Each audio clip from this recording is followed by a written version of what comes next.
Welcome back, student. Now I am going to teach you excretory system.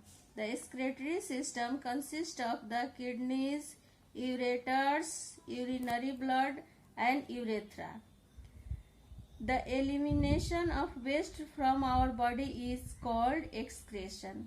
यानी हम लोगों के शरीर का जो वेस्ट होता है वह निकालने का जो प्रक्रिया होता है उसे हम लोग एक्सक्रेशन बोलते हैं.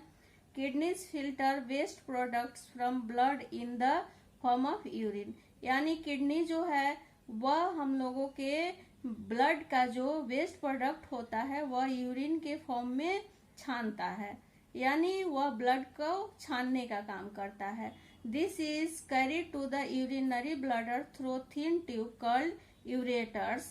यानी एक थिन ट्यूब होता है जिसे यूरेटर्स बोलते हैं. वह उसके द्वारा ब्लड यूरिन जो है वह यूरिनरी ब्लडर में जाता है. The urine collected from the ureters to store in the urinary bladder and excreted through the passage called urethra. यानी यूरिन जो है वह यूरेट्रस के द्वारा यूरिनरी ब्लडर में जाकर के जमा होता है और वह पासेज कॉल्ड यूरेथ्रा यानी यूरेथ्रा के माध्यम से बाहर निकलता है. The skin also act as an excretory organs because it takes out excess water and salt from our body in the form of sweat.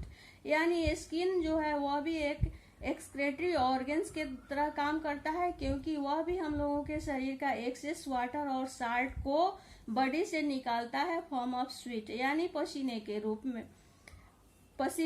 में. Sweat cools the body when our temperature is high.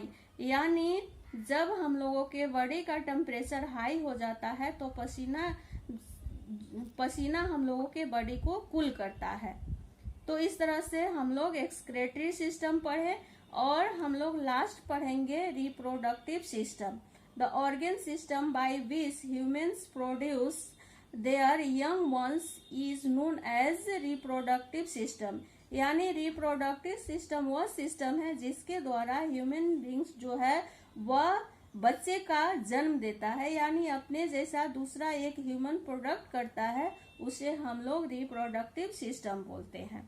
तो इस तरह आप लोग का chapter यह and हो गया. उसके बाद हम लोग ट्रू फॉल्स देखेंगे. ट्रू फॉल्स में है फर्स्ट है the skull, rib cage and backbone are part of the muscular system.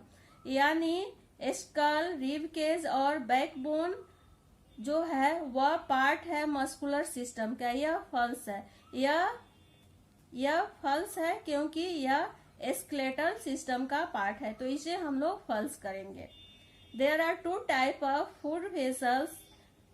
There are two type of blood vessels, arteries and veins.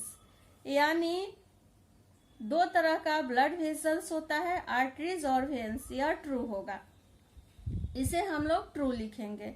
The process of inhalation and exhalation is known as respiration. यानी सांस लेने और छोड़ने का जो प्रक्रिया होता है उसको रिस्पिरेशन बोलते हैं. यह ट्रू होगा. The digestive system consist of the mouth, wind pipe, stomach and intestine. यह फॉल्स होगा क्योंकि हम लोगों के डाइजेस्टिव सिस्टम में विंड पाइप नहीं होता है, तो वह डाइजेस्टिव सिस्टम का पार्ट नहीं है, इसीलिए यह फॉल्स होगा. तो स्टूडेंट आप लोगों का फर्स्ट चैप्टर फिनिश हो गया है और यह ट्रू फॉल्स वाला एक्सरसाइज हो गया है और एक्सरसाइज आप लोगों को दूसरे दिन हम बताएंगे. ठीक है, तो स्टूडेंट इस तरह से आज के लिए इतना ही. Thank you.